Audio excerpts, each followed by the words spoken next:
Policy Committee meeting of January 13th to order. We have a number of items on our agenda. The first agenda item was public comment. We don't have anyone signed up. So we're going to move right to the second item, which is a proposed revision to Policy 1.20 relating to the Board of Education and relating to appointments. And staff has flagged for us that there is a provision we need to change. And so I'm going to ask Liz Large, the policy staff lead, to share what the change is and why staff is recommending a change. So as we have been working through this with Director Scott's resignation, we realized that the policy that provided that if a interested candidate into the zone where the departing director is from declares an interest in the vacant, if no eligible zone resident declares an interest, our policy says the board shall appoint an eligible resident from the district at large. The statute that governs this doesn't actually allow that. So this is just a change to bring the policy in conformance with the statute. So what happens if nobody wants to? You have to go find someone. You just it has have to be from looking. the zone. Yes. Okay, all right. Any questions about the recommended change? No. Okay, so this was posted today just for discussion only. So I anticipate that the February meeting we will take action to move it out on committee. Okay, so are you asking for us to say? We're not going to do anything now. I mean, do we have to go through that formal process if it's just, we're just trying to align the policy with the ORS? Yeah, because it's just a revision of the policy, Yes. so we just Okay. follow the regular policy. So I expect in the next meeting there won't be a whole bunch of public comment attempting to save that provision. And like I say, we only noticed it as a discussion only, and so next meeting I'd ask if we could recommend the modified policy to send it out. Yes. Okay, great.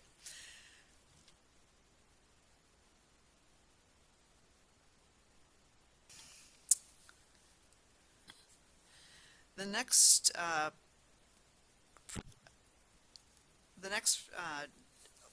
next three actually items on the agenda, they're also just for discussion purposes, and primarily I'd like to use this meeting as an opportunity for committee members to sort of raise questions you might have, what information you would want at the next meeting. We had kind of a condensed meeting this time, because of tonight's meeting afterwards.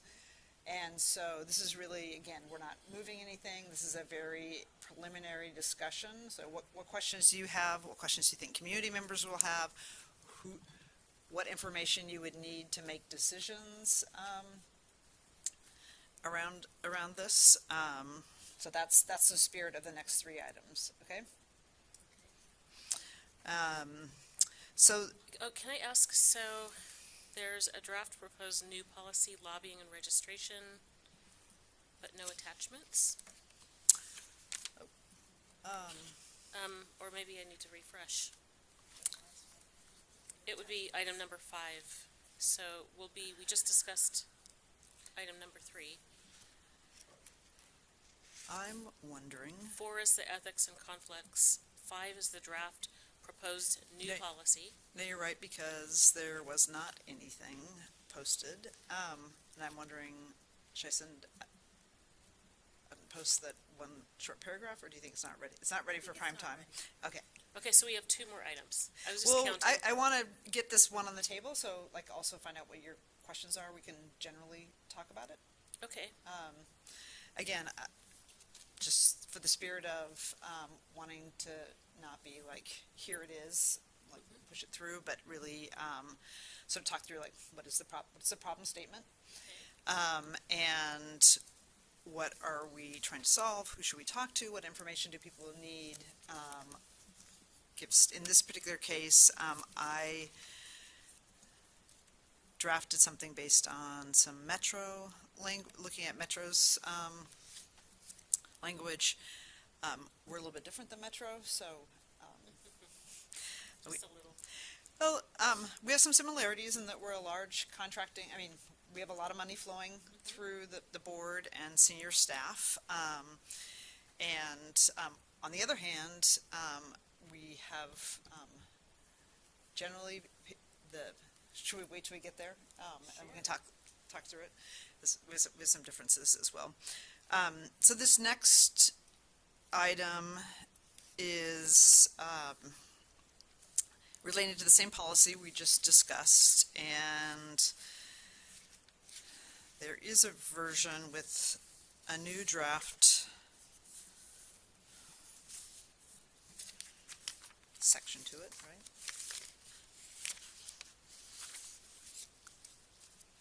That's the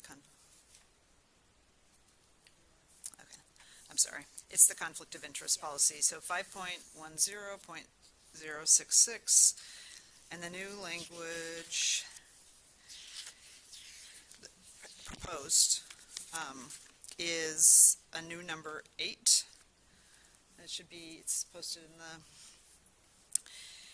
and this is an issue that has come up before in PPS about regarding board members applying for and accepting employment with the district while they're still a board member or shortly thereafter. And so this essentially, given the fact that at the school district we supervise and manage and evaluate the superintendent, to have board members applying for positions from the person that they're supervising. What this would do is create a period of time in which they aren't in a position of unequal power with the superintendent or somebody even below the superintendent. So it would create a period of time between when a board member cycles off and when they could either apply for or seek or be offered employment from the district. We did have some initial, as you may recall, some initial feedback from a board member about the proposed change, and I would put the categories of the concerns in 3 buckets. One is it would be a limit on the school district's ability to hire whoever they wanted, essentially. That it could be a disincentive for board participation, and that impacts a board member's career growth. The second category was the time period is too long, which currently it's essentially a year. And then the third category were ones that fall into sort of, is it legally permissible? What was the last you just said? Whether it's legally permissible. Can we actually do this? Right.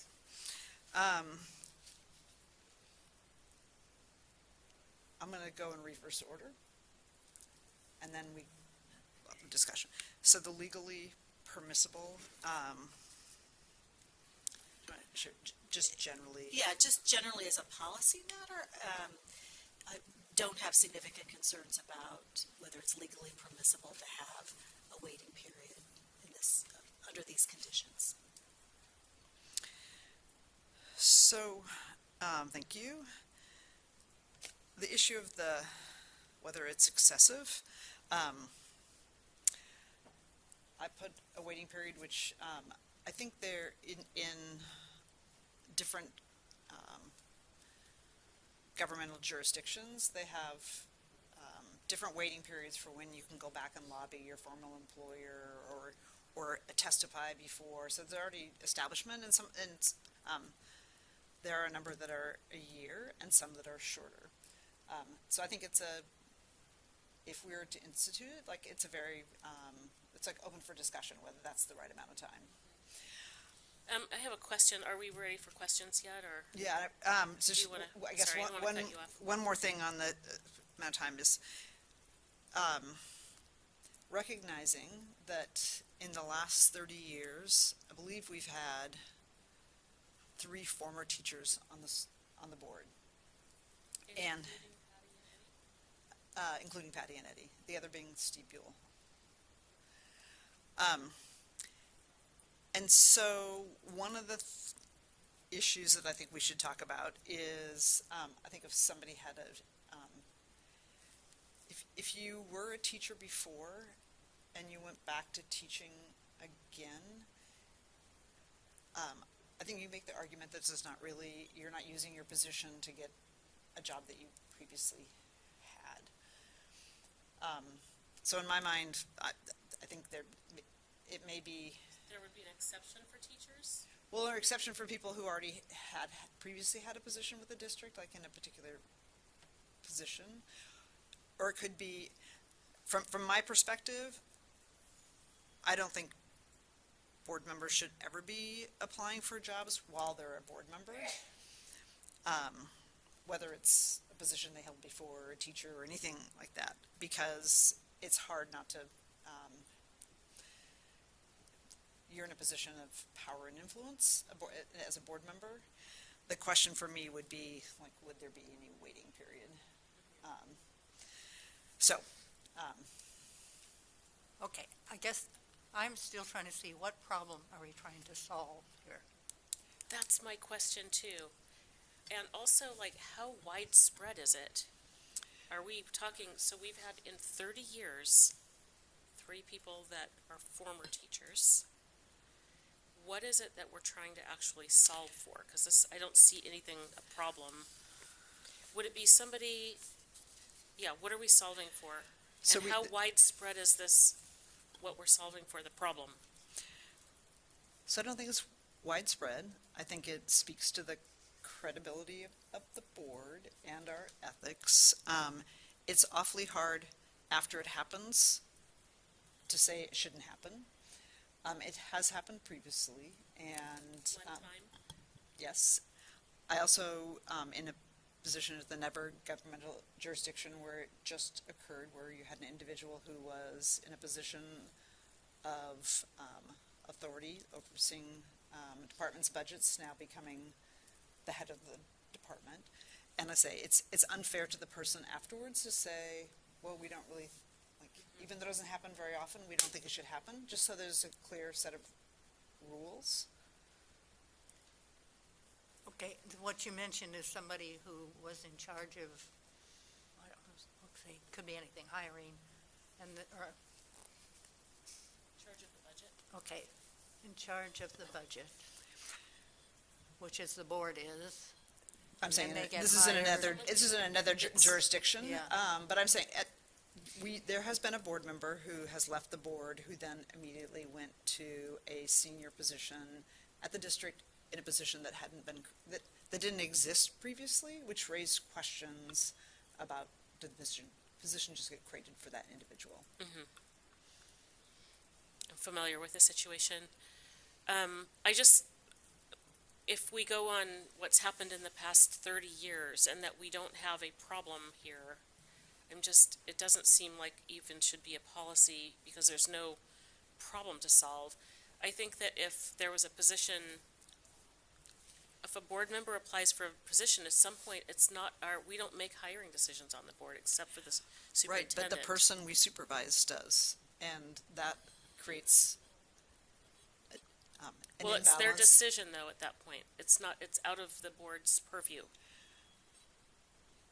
So Right, the but you person, ha- you bet- let's say, so we have a current board member, let's say I want to go off the board, and the next month I apply for a position at PPS. At that point, I'm not on the board anymore, and it's up to the superintendent or whoever is, being supervised by her to do the hire. In other words, it's not the board's business at that point. Okay, so. So that's a very cut and dry. And also, if it's never happened, and It I has don't- happened. It has happened one time, I say, when it happens. One that I know of. When it happens, you can't go back, Right. because it's not But fair it to the sounds like we're individual. solving for another jurisdiction and not for like an actual, Actually, this problem was, that we're this gonna was have. brought up before, and the board, didn't act because the person was still in the position. But it wasn't, that didn't come up. So just following on your line, so that would be more if they were off. How do you feel about, like, when you're a board member not seeking a position at the district? I feel that like, sort of the yes, first half? so the district's gonna hire for positions based on a skill set or working relationship to fill a need that the district has, and if the need is best filled by someone that has previously been on the board, I don't see a problem with it. What From about what about if they're currently on the board? Currently on the board, and Because that's Well- kind of the first half of the piece. how does that work, though? If you're currently on the board, you're not even allowed to apply to be, if you're a PPS employee, oh, you're saying if you're a board and you're serving? Yeah, I don't think that, I think that would present a conflict Okay, if you're on the board. But you're Okay. talking about a 365 time after you're off the board. there's two parts to it. Because you could have the same thing, but you could have, like, while you're serving on the board. Current board members and those who have served as a board member within the preceding year may not apply for or accept. So, I also wonder, like, can we tell people not to apply for something? It doesn't. Can we restrict somebody from applying for from the my job? perspective, I think that creates a huge conflict of interest because we're actively supervising and evaluating the superintendent. So say if you bracketed, The current say board if you just members said and current those board who have members may not apply served. for or accept any offer of employment from the district while they're serving. Have there ever been people on the board who are currently working for the district? No, but No. certainly discuss with the superintendent a job position. So there's a statute that prohibits an employee of the district from serving on the board. So that's already there. It's the other way around, though. Okay. But it's also not saying while you're a board member, you can't be seeking, this would say, be seeking actually employment with the district. After you're off the board. Well, I'm just, if I were gonna take Michelle's point of like, no waiting period, but leaving in place that while you're a board member, you can't actively be soliciting employment or applying for. How would we enforce that or even know about it? I mean, let's Well- say I'm looking for a job and I'm gonna have a conversation with somebody about seeking employment. Would I tell you, or would it be just a conversation between the Well, district obviously, if and- you applied for the position, then you've applied for the position. I mean, this is. Can we enforce that and regulate it, though, that's what I'm curious about? It doesn't seem like we can. Well, I would hope that we can enforce our code of ethics. I would hope that, too. I mean, in an ideal world, So the code of ethics already says you cannot be working for the district while you're on the board. You can't serve. It doesn't say if you serve, it's basically before you get into office. You can't have, you can't be a current district employee. So if you were still teaching, you couldn't run for the board and then be still teaching and be on the board. Even though I'd have a lot of things to say. Well, you have a lot of things to say, which is great. It's just you can't hold both. Okay, so we're just saying we don't want you to hold a position in the district after the board, except for a certain number of days. It or would be whatever. if one day you're writing the superintendent's evaluation, or voting on the budget, or doing any number of the things that are board duties that impact the superintendent and the district staff, and then applying for a job at the same time with the district.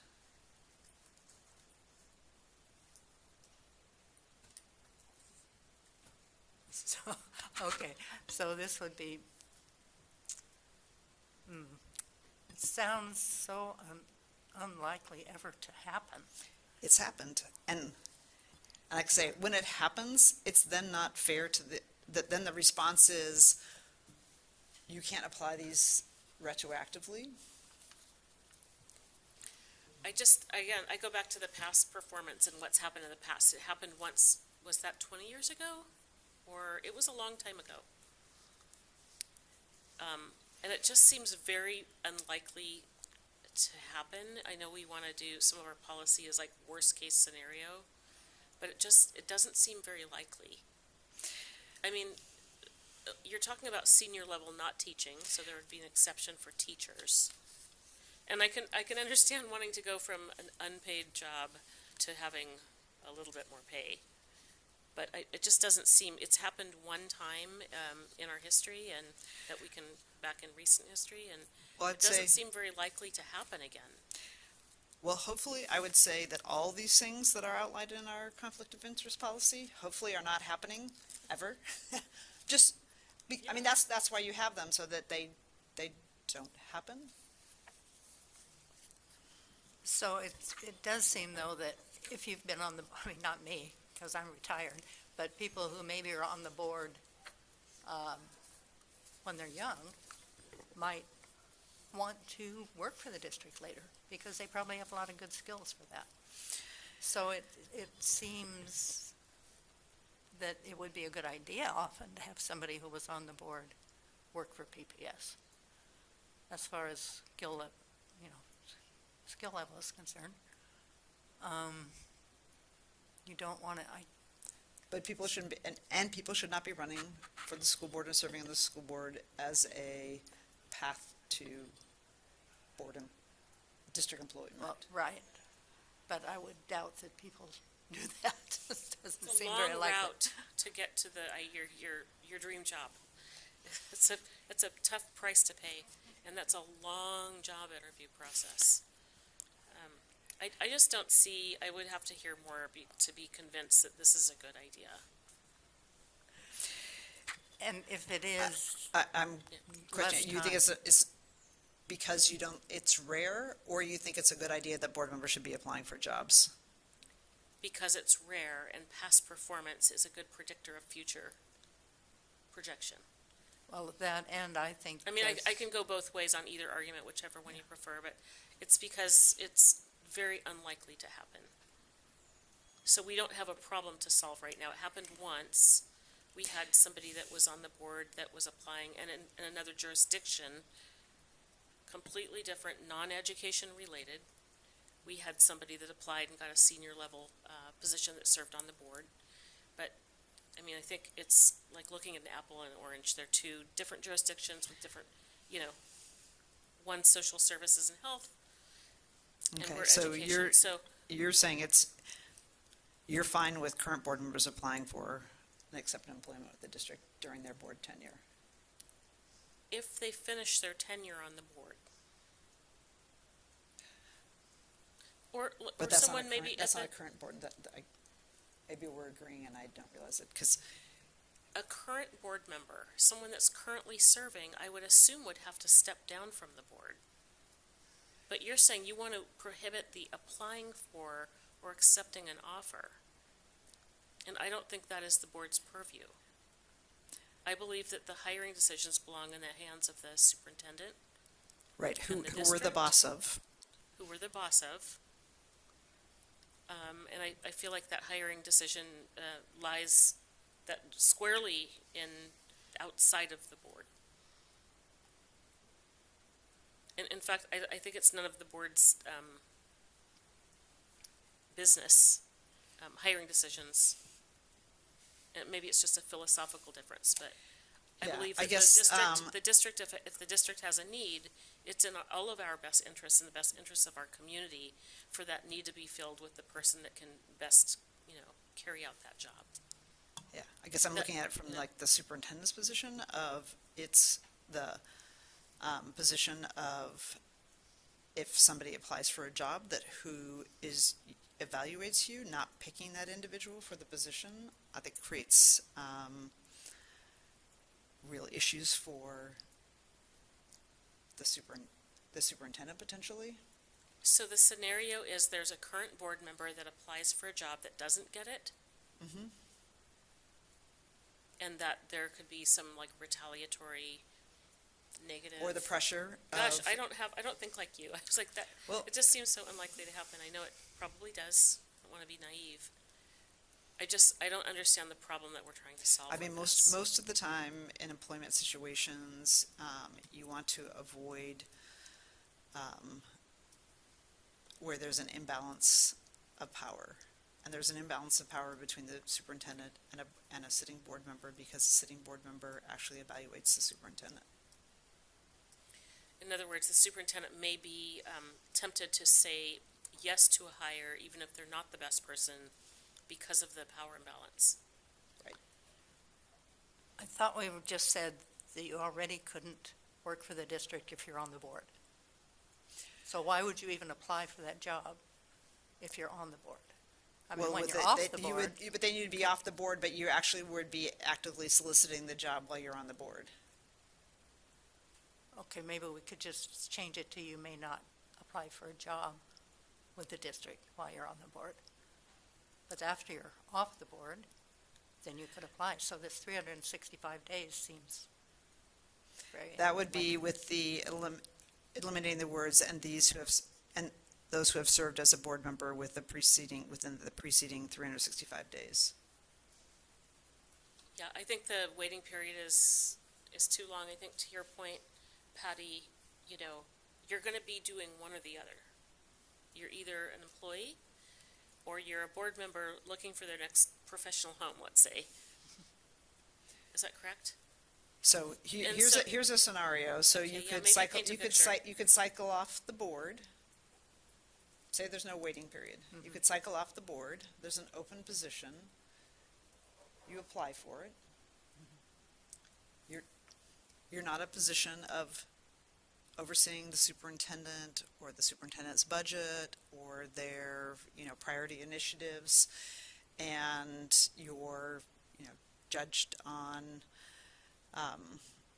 your qualifications, whether you're the right fit for the position. If there were no waiting period, you could accept the position.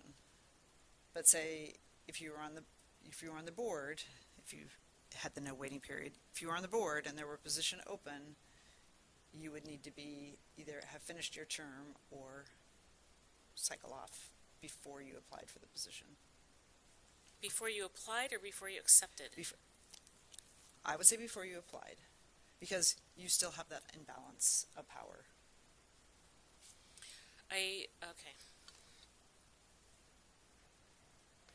I still feel like I don't feel like we have a problem to solve. Hopefully not everybody as nefarious as that would Well, it's not- result in it's not nefarious, it's just- behavior It's not nefarious, it's just setting standards of, of conduct of conduct. that has been an issue in another jurisdiction that's not education related. It's been an issue here. One time. And at a time when we're trying to. 173 years. Well, it's probably happened more than that. Maybe it's happened more than that, but in a recent history, it's happened one time. Was there a negative result as a result of the hire, or? I think it undermines the board's credibility.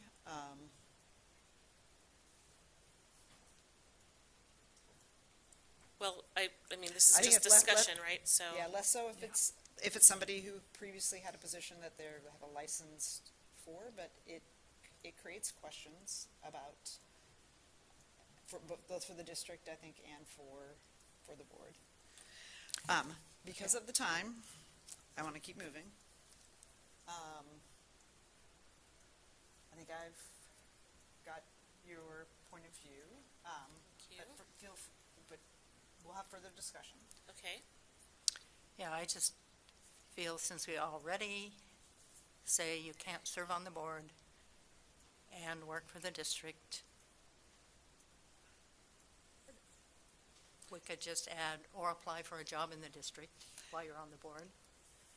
But they could apply the minute they're off the board, Okay. then that would be okay with me. So that's the no waiting period. Okay, That's a no waiting period. all right. I think that's a nice, solution, elegant. Yes. I'm elegant.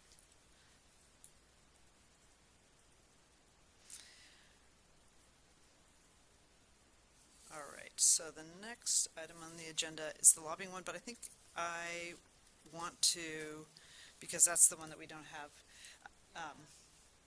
information on, but I can kind of share, like, here's the issue, and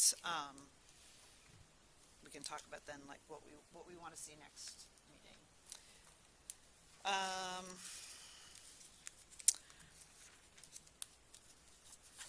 The next issue is the elections, and currently, we have board members elected citywide, and I would, in the spirit of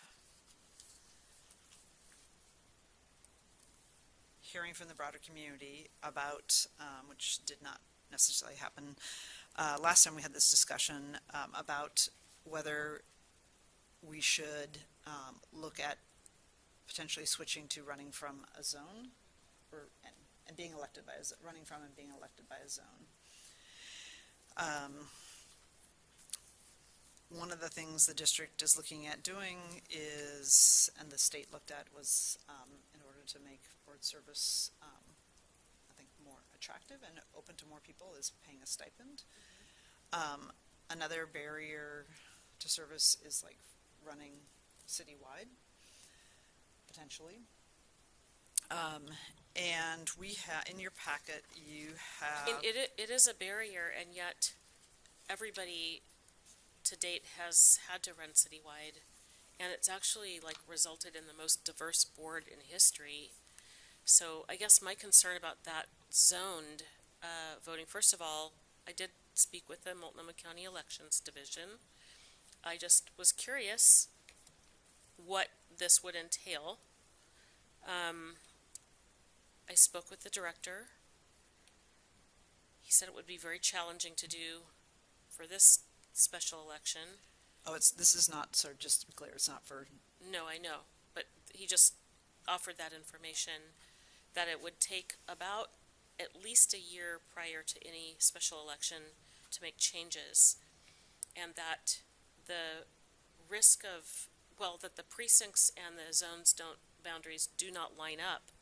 And so we'd be relying on whatever GIS information that we pay for and population census data, mapping by census, by the federal census, lining up with precincts. There's going to be split precincts, and so there's a ballot on this side of the street, there's a ballot on that side of the street, creating confusion for voters. And then also, the system would need to be tested. It would take at least a year to put it on the ballot. And then it increases the risk of error just because it's untested. But besides all that and the logistics and getting that underway, is the fact of the outcome of our elections that are citywide. We have a better chance of having a diverse board with the current system than if we do in a racially segregated city. We have a history here, like we do in every city in the country, the redlining, and there are no like ethnic population centers in Portland, and so yeah, I think with a citywide election, we have more of a chance of. Is it harder to run? Yes. Has everybody that's been up here run? Yes. Do we have a more diverse board? Yes. Will we have a more diverse and more representative board with a zone election? Probably no. I would just say for 100 and however many years we had citywide elections, we didn't have it, so I wouldn't attribute it to necessarily, I don't think we can attribute a cause and effect of, like, you're running citywide, we have a more diverse board, because, I mean, we didn't have any, with this current system, we didn't have any women on the board, for a long, long time. I mean, so. Yeah, and that was a social construct, you know, that we all agreed to as a community. And Well, I'm just saying, thank but it's God, not the you know, it's not the. women and black people can, you know, join golf clubs now and that type of thing. So we have definitely changed. What I'm Thank saying, it's goodness. just not the It's not board. there- It's it's not not a- the election mechanism that has created the more diverse board, per se. That it's a contributing factor though, because of how. Do we know Because that? of our racial, or the way our housing patterns are in every city, not just Portland. Unless we're talking about Cleveland, that's a little bit different. So is New Orleans. We're more racially integrated housing patterns. Here, we don't have that. We don't have a black neighborhood. We don't have an Italian neighborhood or a Jewish neighborhood anymore. We used to. But, so in that situation, it would make sense to be a zoned vote, because then you could have someone from the south part of Portland, the Italian Jewish neighborhood, representing those folks that lived there. Same thing in Albina. But it's not that way anymore. Our housing patterns and our residential housing patterns don't. Don't line up that Which way. should mean that every zone is more diverse. But it's not. And I'll just say, from an economic standpoint, running citywide is one of the most challenging things to do if you're going to be financially be able to raise money. So we exclude lots of people who feel like they can't possibly raise the money or take time off their job to run citywide versus running from a district. I mean, this is But just some of us, like literally sitting here, have done that. that's because we have the financial luxury to be able to do that. I mean, I would say I don't. I would say that, well, the city, well, I don't think we should expect for people to take time off their job, because I did that as well, to take time off their job to run for a volunteer position. I mean, it doesn't seem, and I think, actually, this is what the city just went through, is moving from people Yes. running citywide to people running from districts, because it's, frankly, it's more inclusive than having people run. I mean, just look at the number of people who ran. To have a more distinct, manageable population to be talking to in your zone. I remember we talked about this a few months ago, and Andrew showed some information he had before. And a quote that really hit me was, if you're talking about just wanting to get more minority representation, it said, at-large districts lead to overrepresentation of minority voters where racial minority groups are a small part of the population, or where Democratic voters make up a larger proportion of the population, which would make us more likely to get minority voters, if this is true, with an at-large vote. However, if you're talking about money, that's a whole different thing. What I think is good with at-large is we represent all the schools, not just the schools in our zone. So,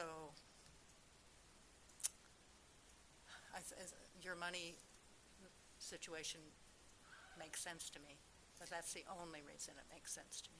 I mean, I have for 25 years tried to recruit candidates, and the number one reason that people don't run who really want to is because, for a whole host of reasons. I can't take, around more around the campaign than the serving. Like, the serving is manageable. The campaign, if you have a contested race, if you don't have a contested race, I mean, it's easy. And I'll just say for people who went through contested races,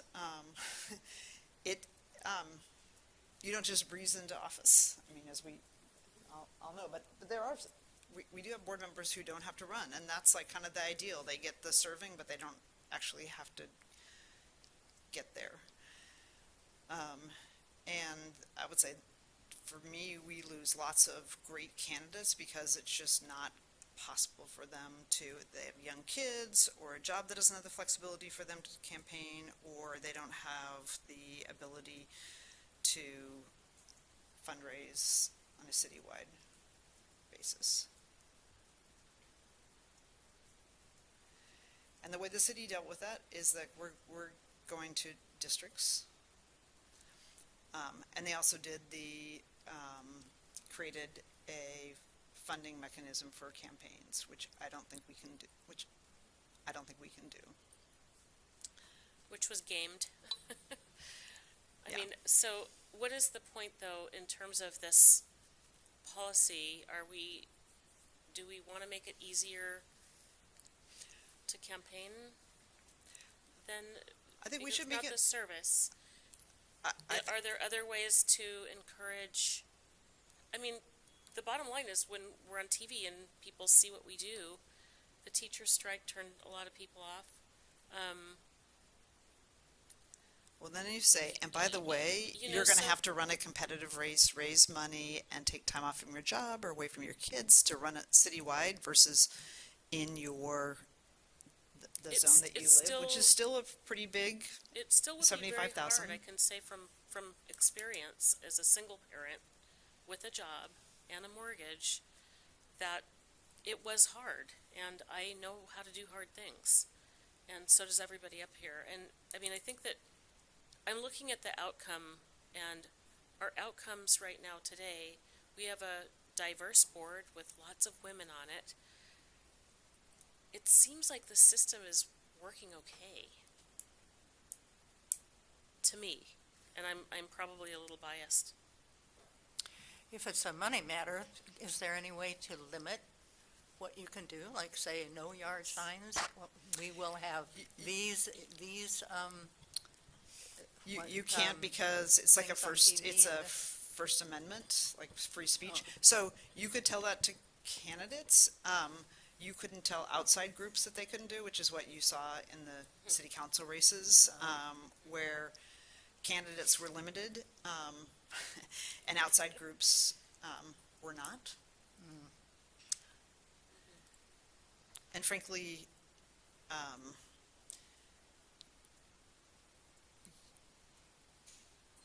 the criticism, as you think about like when you run citywide, up until this last election, like school board candidates ran in the same sort of universe, with this, almost the same universe as members of the city council. And if you were lucky, I think Director Scott never had a contested race. Director Wong never had a contested race. But if you had a contested race and you actually didn't want it just to be a complete crapshoot, you had to raise money and spend a lot of time. And I would say, just like if you're a single parent, if you've got young kids or a job without the flexibility, like it doesn't, I wouldn't advise somebody to run. It's because like you got to be in it to win it. But if you're like, if you don't have time to do all that in a contested race, then like you shouldn't run. And yet I'm a testament, like I am a single parent with a full-time job and I ran citywide and it was a contested race, all of that. And it was very difficult. and it's difficult time when you're on the board, so I guess maybe you learned what you'd get. Well, it's when just you're not on the supposed to be board. full-time, because then we really won't get people to serve. I would like to bring back to the committee some data about this. I feel like the discussion we've had in the past has been very much driven by the members of the board, which obviously we get to decide that. But I also believe there are other voices that should be part of the discussion about people who might want to serve or whether this makes a difference. And again, it's always it's the board's decision, so they can decide. But I feel like when we had the discussion, I was on the committee, there wasn't, it was more, I felt an efficiency, like to just, we had two things we had to do. One, we had to adjust after the last census, which we did, and then it was sort of like, board members don't want to change it, so we're not going to change it. So I don't think there has been a discussion about it, and I think more people should be part of the conversation. And we may land Okay. the same place. I'm open to learning more about it for certain. I just gave you my best thinking, and I don't see what the problem is we're trying to solve, but I'm open to learning if we want to hear from more people and you can provide more people and more voices, I would be open to learning more. Same here. I'm happy to hear. Do you know a lot of people who are interested in talking And about is it it? a lot or is it 3 people? Well, I would say, I know a lot of people who have told me no, and not because they don't want to serve on the board. There's very few people who are having the conversation who don't want to serve on the board. It's just like, I don't see how I'm going to get there. Okay, so there are people who want Because usually it's, change. oh yeah, there's lots. To get like one candidate in a race, usually I talk to like 10 people. I have And, to. and the other 9 people usually want to serve. It's just That's what's so exciting here's a- about because tonight. nobody Yeah. nobody runs for something else and then runs for the school board. For most people, this Yes. is their first Yes. race. It's their gateway. Yeah, so I'm open to learning more. I don't see the problem. I mean, most women, here's a statistic for you, need to be asked 7 times to run for office. So that's just a perception problem, like, I'm gonna run against somebody, I might run against a friend, there's a lot of barriers besides just the citywide, it's, Right. But all And of I'm- us are a testament to be able to, some of us ran contested races, and it was difficult, and your race was contested, kind of, Oh, it definitely was contested. Mine was contested, but not difficult in the end. right? So, Through a unique set of circumstances. Yes. Okay. The last issue is relating to, and for right now, we're going to just use the word lobbying, but that may not be the word that we eventually use, but it's the influencing, so we're a large public entity that has a lot of contracts. And some of our contracts have competitive processes, and some of our expenditures have competitive processes, and others do not.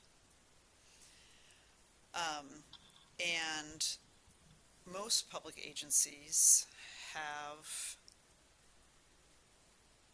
a set of rules around, and they're primarily around transparency. It's not that you can't seek to influence an outcome. But there's a set of rules around transparency that people know that if you have an economic interest, that's apparent.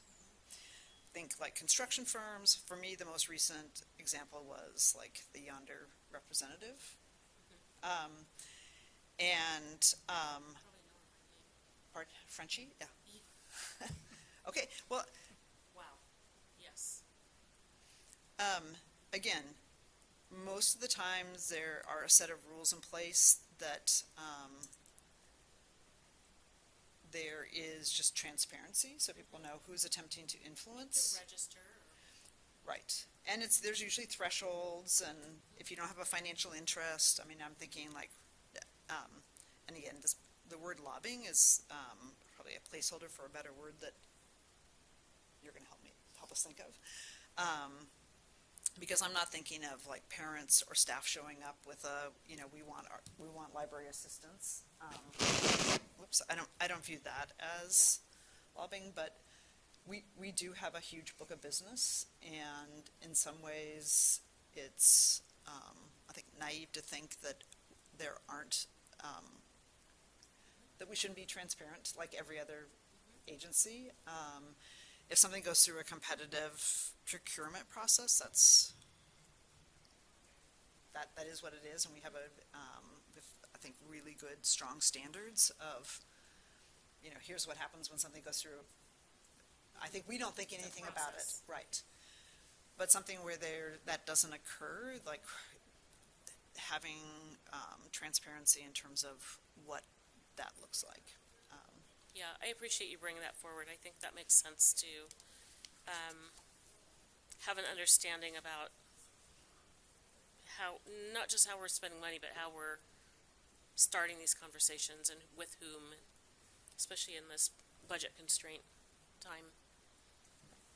Okay, I'm really not quite sure what you're talking about. So, both Maybe Michelle it- and I are like kind of creatures of, like, having been around a lot of public processes where you have people attempting to influence expenditures or contracts. Oh, you mean like I stuff have we're a- getting in the emails, like we want to buy this or that? Right. I So- have an So you're example. talking about as it relates to board members? Or, And any- senior staff. I mean, generally, Okay. it applies. Metro, I was looking at, they have a very sort of robust process. In the end, they don't have, they have all their people who are registered online, who are sort of registered lobbyists with Metro, and they are, say, like the people who run the waste hauling, because Metro has that in their purview. But it allows there to be transparency about who is like seeking contracts, who gets contracts. and we don't have that No, at all? we have, I think, a very good competitive contracting That's what I thought. policy. Yeah. But that's if we have if they go through. If it's a request for proposal, a public process. Yeah, if it goes through that, because then you have like the transparency, you can see who applied, and there's rules about how they engage. Okay, so who are you talking about then? Like non-competitive Give me an example. contracts, well, I'll just like, I have a very concrete example from when I was really new here. I don't remember the name, so I won't use them, but we had a vendor pay us to test out their product. So it was Oh. like, so it's like, maybe you Sort have of like a doctor with their. well, maybe you have a drugs. textbook Yeah. person or a software person or someone that would like to do business with us. And the times, like, for instance, with construction projects, we have a process that's where we put out a request for proposals. Organizations, construction companies would make a proposal, and there's a whole process. It has to follow the Oregon revised statutes and for Right. public So I'm procurement. curious And then about there's the the ones that don't. expenditures that happen outside of that public procurement process. That it was, I think, I haven't seen, we don't have anything, but That's what I'm saying. What is it it's, that's the big problem? let's what- say, give me let's an say example. I sell vacuum cleaners, and I'm gonna come Yeah, and but talk you're not, I mean, what in the district? Tell me okay, something we have that all someone's kinds of tried to things, sell we have us. all kinds of things that we spend money on. And I want us to be, I really do need a break today. Yeah, Yep, we're gonna finish in 2 minutes. Yeah. Yes, but we have a meeting that starts at 6. Right, so this was gonna go from, if that clock is right, this meeting was supposed to That go from clock is, that 4. clock is not correct. Okay, if it's 6:45, It's 6:45. then It's I'll just 1 minute off, but okay, then I'm just gonna answer Patty's question, and I think we've achieved our objective, because what we'll ask is for, staff to come back with a sort of maybe draft set of, on this particular issue. But Patty, curriculum, playground equipment, yonder pouches, those are Vacuum all cleaners? things, yeah. Apps, So none of that goes through a process? some of it does, and some of it doesn't. Okay. So that, and we spend Most of over it $1 billion, and I think we're frankly way behind by not having. Okay, Yeah, well, I I'd like appreciate- examples of concrete examples of what the problem is, and then definitely if there's a lot, we need to solve it. And can I just say one thing about something that's come to my attention Yeah, about sorry, Patty. the AP classes And I'd like us to start working on that at the policy committee. And I talked to you, and we'll probably start doing that in February, because we need a policy about freshmen and AP classes. This is where a case where there's not a policy and the district has said they're open, but they're actually not open. So Patty, in the meantime, I'll work with you on what that might look like. Yeah, That's great. okay? Thank Okay, and thank you for bringing it, and I'm sorry I forgot about it. I know, that's fine. You got a lot on your. Okay, and we're adjourned.